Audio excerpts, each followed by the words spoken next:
The next generation, let me tell you, is going to be powerful, and I'm so blessed and honored that I get to work with children and to be a part of raising them up. Ooh, what are we doing?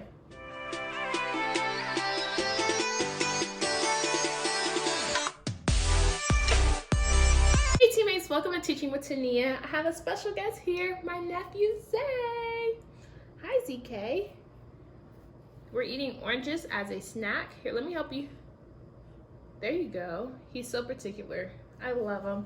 So I have been on spring break mode this whole time, but with a different child. Yeah, it's gonna get messy, but New Hill, welcome. I would love to have you a part of my journey. I am a first year third grade teacher, if you don't know, and I have a sour, nice and healthy. What was I saying? Oh, I'm a first year third grade teacher, and I just love helping teachers a part of their journey. But in this video, I want to help parents a part of their journey because I've been a parent for like 3 days now, most of my spring break. There you go.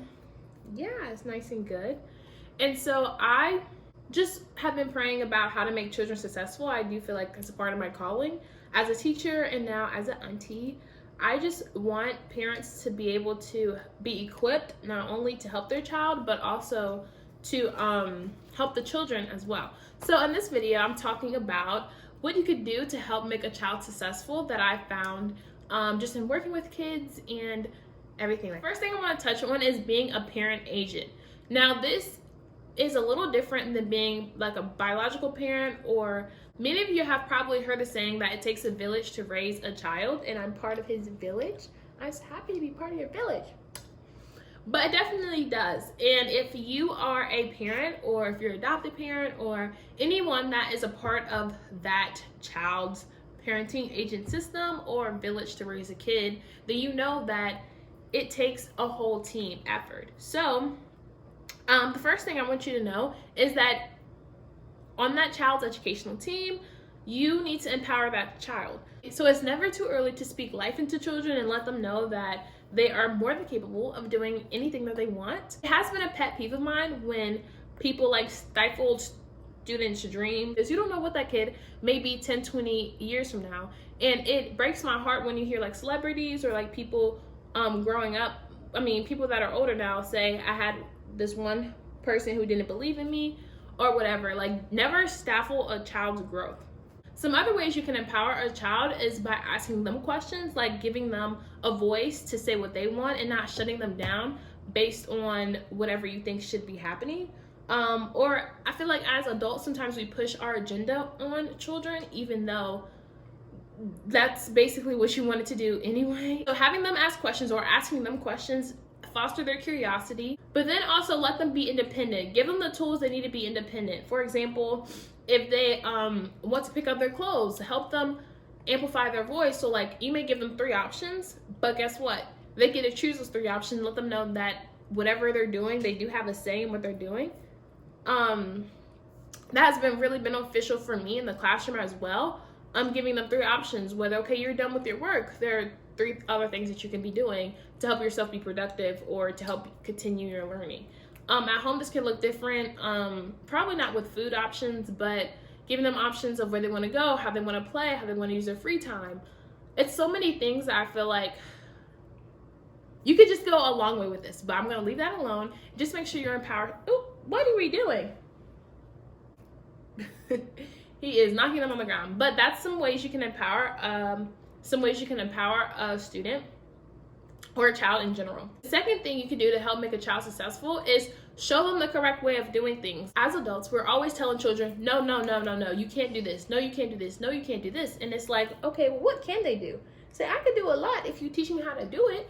And so I feel like we need to, again, I was a teacher. I had to learn this myself. So he's just gonna throw them on the ground. You don't like it, Zay? A teacher example of this is maybe conflict resolution. If 2 kids are fighting on the playground, how are you gonna resolve it?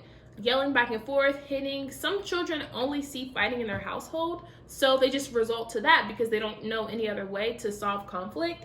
And so having like restorative circles or conflict resolution skills is super important. I feel like as a parent, you can help do this by having them talk through their emotions, or also teaching them their emotions. It's okay to feel angry, sad, upset, or even disappointed, right? But we have to teach them those emotions and give them words to help pinpoint when they're feeling that way, so that when the time comes, they know how to express themselves. Done? When we start throwing food, that means we're done, right? All done. Let's wipe those hands. Say all done. Oh, we have a little bit more. Okay. Hey sir, we're not throwing food. Are you full? Mommy's gonna be mad at me. I messed up your shirt. Nah. Kisses, kisses. You wanna go play? Okay. You got it, Zay. You can do it. You got it. You want to hear? Let me teach you how to walk down the steps. This is a prime example. Here, let me show you. Let me show you. Come on, let's do it together. There we go. Come on. Good job. You did it. Yep. Yep. Nice luck. Gosh. Don't look at him. Don't make eye contact. You got it, baby. Nice job. Yay.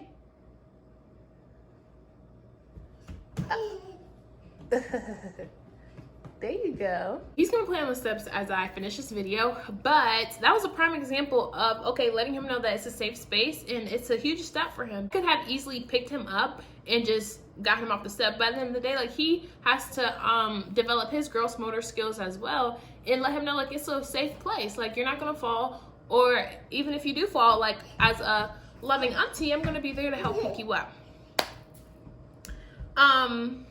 So yes, I absolutely love children. Like, their brains, if you teach them the correct way to do things, they will do it themselves, and then therefore it will empower them and give them the courage to do it all by themselves. Like I said before, this can also apply to problem-solving skills. Another example of this is at the store. Depending on how old your child is, they may want to, like, they only have $5 and they have like a $2 toy, so how much they have left over.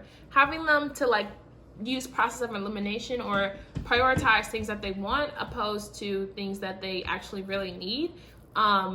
It's just a huge step that I feel like parents are lacking teaching their children, and it shows in the classroom and when I'm out just watching other kids parent. And I try so hard not to judge other parents, because I feel like if you don't know something, if you don't know, then who's going to tell you? You know, if you don't know better, then you can't do better. That's why I'm lovingly making this video, that if you can encourage your children to do whatever you want them to do, of course not like force or punish if they don't do something, but also give them the option in modeling how to think for themselves and make the correct decisions or the correct way to do things. That will be really beneficial in their life now or even later on, right? The third thing you need, of course, to make a child successful is love.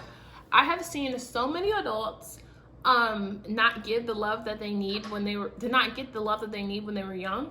Therefore, they lash out on other people, or they do other things to compensate for love that may not be the best thing. So giving them tough love, I feel like will be beneficial when disciplining, but also love when they're doing something good. Like, the love and support, like, you could just tell kids that come from a loving household, or as opposed to kids that, like, I'm not saying they don't have that much love, but they just need more attention and love from other people and from their teachers, because, hi baby, yeah, from their teachers, because they don't, okay, it's about to be nap time. I know. We just went from eating a healthy snack to an unhealthy snack, but it's okay. Say, I'm the auntie, not the mommy. Let me tell you, I love auntie duty. It's amazing, but it's almost nap time, so I'm gonna finish this video, okay? What was I saying? So yes, giving them love when they don't even sometimes deserve it, because God gives us love when we don't deserve it, and we are children of God. So at the end of the day, I feel like it speaks more volume when you love them even though it's hard. For example, even if you are in an argument, let them know that you love them, and sometimes the things that you do is out of love. Now, sometimes they may not want to hear it. Like, for example, as a teacher, allowing children to get away with things that they know that they shouldn't be doing, Like, that's not loving. And I tell my students, and now at the beginning of the year, they didn't like when I said this, but now they can laugh and smile and joke about it. But I used to tell them, like, hey, buddy, I'm going to be on your case for the rest of the year because I know that you're capable of doing way better. Or, hey, little Susie, I know that this is not your best work, and I know that you're capable of doing better. So I'm going to lovingly push you to do the things that I know that you can be doing, right? And at home, this could be, hey, I know you may not want to study for this test, but when you get to school tomorrow, just giving them little reminders to let them know, like, hey, like, I love and care for you, but the thing is, if I don't provide structure and balance for you, it's going to be harder in life. So they may not understand it now, but later down the line, they will hopefully understand once they are grown up or are successful on their own. And also, don't get me wrong, when I mean love, I'm not mean like spoiling your child with possessions, because at the end of the day, your kid could care less about what you buy them. It's instead like they want your time, energy, and effort, and to know that mommy and daddy or auntie, grandma, whatever you are to that child, that they were there for me when I needed them the most. On my good days, on my bad days, on the days that I didn't even feel like talking to people, like just doing a mental check-in is a way to say love, or hey, how are you, instead of let me just shower you with gifts because I'm not home, you know? And then last but not least for this one, ask them, how do you like for me to show that I love you? This kind of goes along to like love, the 5 love languages, but if I like having quality time with you or just need someone to vent to, but you're always showering them with gifts, that may not be how they show or appreciate or receive love. So, for example, my students, I have lunch bunch with them sometimes if they are doing what they're supposed to do and things like that. Like that, I have on Fridays, they can either get donuts or go to the prize box or whatever.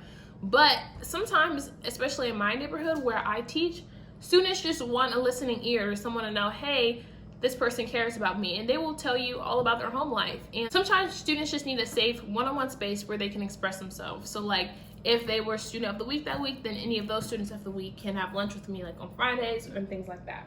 Just basically showing interest in what they're interested in. If they're interested in sports, singing, dance, opera, piano, whatever it is, just show that you care and support them in that, and that will go a long way. I also want you to know that giving a child constructive criticism is also a way to show that you care and love on them. Because if you let them do whatever they want, whenever they want to, at the end of the day, they're like, do you really care about me, or do you just want to be my friend? So constructive criticism, I feel like, is something a lot of adults are lacking as well, because sometimes if you say one wrong thing to a person, they're like crying or saying like, you hate me or you're jealous of me or whatever. But it's okay to take constructive criticism if it's coming from a good place, if that makes sense. Not least, to make a child successful is you need support. I know I touched on this earlier, but they just need support. Like if you support with homework, support emotionally, physically, financially, emotionally, just support, because especially the age from 0 to 18, well, even I'm 22, I'm still trying to figure things out. And if I didn't have the support system behind me, I would not be able to be doing the things that I do, especially at this young of an age or this old of an age, however you may look at it. But kids just need support. So for example, I was not able to make one of my students' talent show, but she sung her heart out. And I just wrote her a little card, gave her a little treat, and said, hey, I'm sorry I'm not able to be there, but I support you and I know you're gonna do great.